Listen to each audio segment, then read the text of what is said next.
Hello everyone. ఇవాళ మనతో పాటు ఉన్నారు movie and political analyst senior producer Chittibabu garu. వారితో మాట్లాడదాం. Hello sir.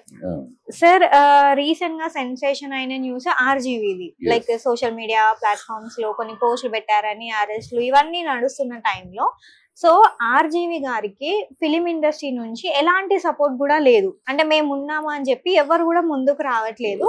సో ఎందుకు ఇలా? ఎందుకంటే అమ్మా ఇప్పుడు ఇది ఎట్లా ఈ విషయాలు ఏంటంటే ఈ పొలిటికల్ ఇష్యూ ఇది జరుగుతుంది. ఆర్జీవి మీద జరుగుతుంది పొలిటికల్ అడ్డంట, పొలిటికల్ కక్ష సాధింపు చర్యలు. అతను ఏదో సంవత్సరం క్రితం చంద్రబాబు మీద చేశారు కదా పొలిటికల్. ఈ పొలిటికల్ అన్నప్పుడు ఎవరికాళ్ళు పొలిటికల్ జనరల్ విషయం అనుకో మా సపోర్ట్ వస్తారు. జనరల్ ఏదో సమస్య అంటే ఇది పొలిటికల్ సమస్య. సో పొలిటికల్ సమస్యకి ఎవరు తలపెట్టరు. ఎందుకు వచ్చి గొడవ ఏదో పొలిటికల్ గొడవ వాళ్ళు చూసుకుంటారని. అందువల్ల ఇండస్ట్రీకి సినిమాకి సంబంధించి ఏదైనా ఇష్యూ సినిమాకి సంబంధించో లేదా ఇంకోటి అనుకో ఎట్లా మా సినిమా వస్తాం, ఎవరైనా వస్తాం. ఇప్పుడు నేను నాలంటోడు అతను సమర్థిస్తాను ఈ విషయంలో. అనేక సార్లు అతను ఖండించాను. అనేక కాళ్ళు నాకే సీన్లు ఆడవాళ్ళని తీసినప్పుడు చాలా బూతులే తిట్టాను నేను. చాలా తప్పు దారుణంగా ఖండించాను. కానీ ఇప్పుడు ఈ విషయంలో అతను తనకున్న ఒక పౌరుడిగా తనకున్న హక్కును కాపాడుకుంటున్నారా, చట్టం ఇచ్చిన రక్షణని ఆ టెక్నికల్ గా వాడుకుంటున్నాడు. తప్పేం లేదు. మీరు పిలిచారు కనుక మేము తావ తీసుకొచ్చి మీ నోట్లో పెట్టాలని లేదు కదా. జాగ్రత్త పడుతున్నారు. అది పడటం తప్పు. దాన్ని తప్పు పడటం కూడా, దాన్ని విమర్శించే వాళ్ళు కూడా నేను ఖండిస్తున్నాను. పౌరుడిగా హక్కు తనకు రక్షణ ఉంది చట్ట ప్రకారం. తనకి వర్చువల్ గా తను చెప్పచ్చు. వాళ్ళు తన ఇంటికి రావడం కానీ పోలీసులు తన ఇంటికి వచ్చి తన విషయం జస్ట్ ఎంక్వైరీ కోసం ఇంటి మీదకి వచ్చేసి ముందు న్యూస్ వచ్చేస్తుంది కదా, పోలీసులు ఆర్జీవి ఇంటిపై పోలీసులు దాడి అని వచ్చేస్తుంది. ఆ పరువు పోద్ది. పరువు పోయిన తర్వాత అది ఏమీ లేదు, అది దానికి కేసు కొట్టేశారా అనుకో, మళ్ళీ వీళ్ళు వెనక్కి వచ్చి ఆ పరువు తిరిగి రాదు కదా. సో మీరు పోలీసులు ఆ ఇంటికి రావక్కర్లేదు. నేను మీ పోలీస్ స్టేషన్కి రావాల్సిన అవసరం లేదు. చట్ట ప్రకారం మీరు వర్చువల్ ఎంక్వైరీనే కదా, దేయే కాదు కదా. ఎంక్వైరీ వర్చువల్ గా ఎంక్వైరీ చేసుకోండి. ఇవాళ డిజిటల్ టెక్నాలజీ పోలీస్ స్టేషన్ తీసుకొచ్చింది అందుకు. ఈ రావటాలు పోటాలు వీళ్ళు ఇంట్లో వెళ్ళటాలు, వాళ్ళు తీసుకురావటాలు, మళ్ళీ థర్డ్ రేట్ కొట్టారని థర్డ్ డిగ్రీ ఉపయోగించారని కంప్లైంట్లు ఇవ్వటాలు, ఇవన్నీ వద్దు. వర్చువల్ చేయండి. ఎంక్వైరీ చేసినాక మీకు ఆధారాలు దొరికిన, ఎంక్వైరీలో కొన్ని విషయాలు దొరికినాయండి అని అంటే కోర్టుకు సబ్మిట్ చేయండి రిపోర్టు. అప్పుడు కోర్టు ఆర్డర్ ఇస్తుంది, వారెంట్ తీసుకుని వీళ్ళు అరెస్ట్ చేయండి. అంతేగాని ఎంక్వైరీ కోసం ఇళ్ల మీద దొక్కటం, వాళ్ళ పోలీస్ స్టేషన్ రమ్మంటూ అవసరం లేదు. వర్చువల్ గా చేయండి. ఆ వర్చువల్ టెక్నాలజీ పోలీస్ స్టేషన్ తీసుకొచ్చింది అందుకు. సో అది అతను చట్ట ప్రకారం అడిగి వాడుకుంటాడు. నన్ను వర్చువల్ గా ఎంక్వైరీ చేయమని ఏమేమి కావాలంటే ఇస్తాను, ఏం కావాలో చెప్తాను. సో అని అడుగుతున్నాడు. అది తప్పు, కరెక్ట్. తనకు చట్టం ఇచ్చిన ప్రతి పౌరుడికి ఉన్న హక్కు, అది హక్కును వాడుకుంటున్నాడు. అంతేగాని పారిపోటాలు భయపట్టాలు ఏమీ కాదు. పిచ్చివాగులు పారిపోవటాలు ఏంటి, భయపట్టాలు ఏంటి. విషయం తెలిసినవాడు కనుక, విషయ పరిజ్ఞానం ఉన్నవాడు కనుక, చట్టం ఏంటి, ఇది లా ఆఫ్ ది ల్యాండ్ ఏంటి, ఇవన్నీ తెలిసినవాడు కనుక లా ఆఫ్ ది ల్యాండ్ వీళ్ళు ఎట్లా వాడతారు ఈ విషయాన్ని అది ప్రశ్నిస్తుంది. దానికి సమాధానం ఏది? ఎవరినో నేను క్రిటిసైజ్ చేశాను సంవత్సరం క్రితం. వాళ్ళెవరు కాకుండా వాళ్ళని క్రిటిసైజ్ చేశామని ఇంకెవరో బాధపడ్డారు. ఎవరో నలుగురు ఒకేసారి బాధపడ్డారంటే 4 జిల్లాల్లో 4 చోట్ల శిక్ష. ఇప్పుడు నేను నిన్ను తిట్టాను అనుకోమా, నువ్వు బాధపడతావు, నువ్వు కేసు పెడతావు. నేను నిన్ను తిట్టానని తను కేసు పెడితే ఎట్లా? అది ఇట్లా అర్థం. అసలు చట్టం ఎట్లా ఉంది?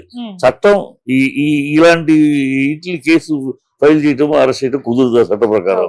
అవన్నీ అతను టెక్నికల్ గా చూసుకుంటున్నాడు. వాళ్ళ లాయర్తో లీగల్ ఫైట్ చేస్తున్నాడు. లీగల్ గా అతనికి దొరికినప్పుడు వస్తాడు, చెప్తాడు, అంతే కదా. అది దాన్ని భయపడ్డాడు, పారిపోయాడు, ఇవన్నీ పిచ్చి మాటలు. ఇప్పుడు అందుకని నేను సమర్థిస్తున్నాను. అది చేస్తాను. ఇప్పుడు నేను సమర్థిస్తున్నానంటే సినిమా ఉన్నాయిగా మరి. అయితే ఇప్పుడు ఏమంటున్నారంటే ఆర్జీవి గారి విషయంలో అయితే తను మూవీ తీసాడని, లైక్ వ్యూహం అనే మూవీ నుంచే ఇదంతా స్టార్ట్ అయింది. సో అట్లాంటప్పుడు మూవీని కదా అబ్జెక్ట్ చేయాలి, తన పైన ఎందుకు చేస్తున్నారని కొంచెం మంది అంటున్నారు. కరెక్ట్ కదమ్మా. మూవీ రిలీజ్ అయిందంటే సెన్సార్ అయినాక కదా రిలీజ్ అయింది. దాని సెన్సార్ సర్టిఫికేట్ ఇచ్చారు కదా. సెన్సార్ సర్టిఫికేట్ ఇలాంటి సినిమాలన్నిటికీ ఎలా ఇస్తారంటే, నువ్వు ఏదైనా ఒక సీక్వెన్స్ పెట్టావు అనుకోమా, దాని ఆధారాలు చూపించారు. కాశ్మీర్ ఫైల్స్ తీశారు. 276 కట్స్ చెప్పారు. కానీ 276 కట్స్ కి ఆ డైరెక్టర్, ఆ ప్రొడ్యూసర్ మొత్తం సాక్ష్యాలు తీసుకెళ్లారు. ఈ పేపర్ కట్టింగ్స్, ఆడియో రికార్డింగ్లు, వాళ్ళ మీటింగ్ల మాట ఇవన్నీ చూడండి. వీటి ప్రకారం ఈ ఆధారాలను పెట్టి మేము తీసాము, ఇది మా కల్పన కాదు, చూపించారు, సర్టిఫికేట్ ఇచ్చారు, రిలీజ్ అయింది. అట్లా అలాంటి సినిమాకి ఆధారాలు అడుగుతారు, ఏదైనా అనుమానం వస్తుంది సెన్సార్, ఇది ఎట్లా పెట్టారు మీరు ఊహించుకుని తప్పు కదా అంటే వీళ్ళు చూపించారు, కాదు వాళ్ళు మాట్లాడిన మాటలే చూడండి అని చూపి. సో అందువల్ల సర్టిఫికేట్, సో సర్టిఫికేట్ తప్పు ఏదైనా ఉంటే సర్టిఫికేట్ ఇచ్చిన సెన్సార్ కూడా అడగండి. అంతేగాని డైరెక్టర్ ఇప్పుడు ఎందుకు అడుగుతారు, ప్రొడ్యూసర్ని? సెన్సార్ అయినాకే కదా రిలీజ్ చేశారు, సెన్సార్ లేకుండా. సో సెన్సార్ ఒకసారి సెన్సార్ బోర్డు సర్టిఫికేట్ ఇచ్చిందంటే ఇట్ ఇస్ అథెంటిసిటీ, దాంట్లో తప్పులు లేవు అని, అంతే కదా. తప్పులు ఉన్నాయని మీరు భావిస్తే కోర్టుకు వెళ్ళండి, అంతేకాని దాని డైరెక్టర్ని ప్రొడ్యూసర్ని మాట్లాడితే ఎట్లా పిస్తారంటారు అంటే సెన్స్లెస్ ఏదో. అది విషయం, అసలు విషయం ఏంటంటే నిజాయితీగా చేయటం కాదు, కక్ష సాధింపుగా మొదలెట్టారు. కక్ష ఏదో ఒక రకంగా తీసుకెళ్లి అతని పోలీస్ స్టేషన్ తీసుకెళ్లి అవమానించాలి, పరాభవించాలి, అతని మీద వీలైతే థర్డ్ డిగ్రీ ఉపయోగించాలి, తద్వారా సురకానందం పొందాలి. అది ఏం తప్పితే నిజంగా ఇలా మాట్లాడిన వాళ్ళు అరెస్ట్ చేయాలి అంటే చాలా మందిని చేయాలి కదా. ఒక వైఎస్ఆర్సీపీ తరపున మాట్లాడిన వాళ్ళే కాదు కదా, టీడీపీ తరపున మాట్లాడిన వాళ్ళు, జనసేన తరపున మాట్లాడిన వాళ్ళు ఉన్నారు కదా, బూతులు బండబూతులు మాట్లాడిన వాళ్ళు ఉన్నారు కదా. జగన్ అసలు నీ తల్లికి పుట్టావా అని అడిగిన వాళ్ళు ఉన్నారే, మీ ఇద్దరు రాజశేఖర రెడ్డికి పుట్టారని అడిగేదే, మీ అవన్నీ వీడియోలు ఉన్నాయి కదా.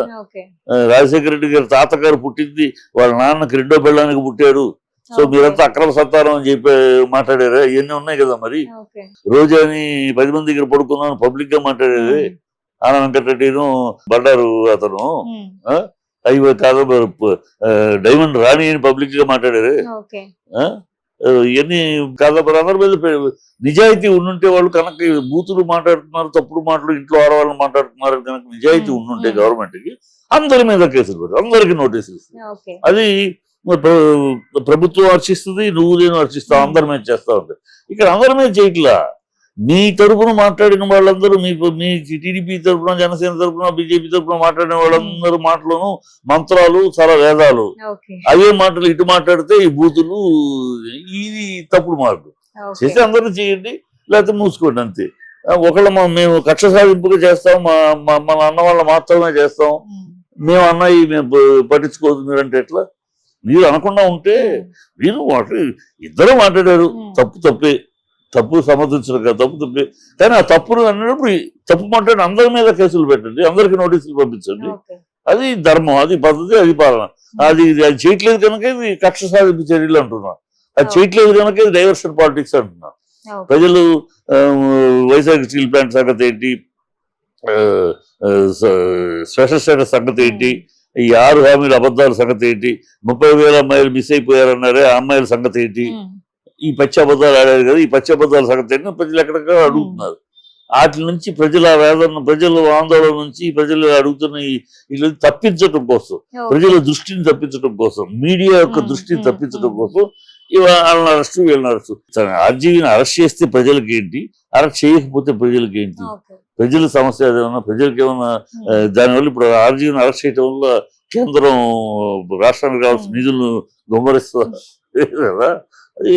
అదేదో జరిగింది, దాన్ని ఒక బూస్టప్ చేసి అంటే దీని మీద ఇప్పుడు చూడండి, మీడియా మొత్తం రామ్మోహన్ స్టీల్ ప్లాంట్ పట్టించుకోవట్లేదు, స్పెషల్ స్టేటస్ పట్టించుకోవట్లేదు, 6 హామీలు అబద్ధాలు డైవర్ట్ చేయడం చంద్రబాబు చేస్తున్న పని. అది ఈ డైవర్షన్ రేపు ఇది అయిపోయినా ఇంకోటిగా పట్టుకుంటారు, నెలకోటి పట్టుకుంటూ జనాలను డైవర్ట్ చేయడం, మీడియాను డైవర్ట్ చేయడం.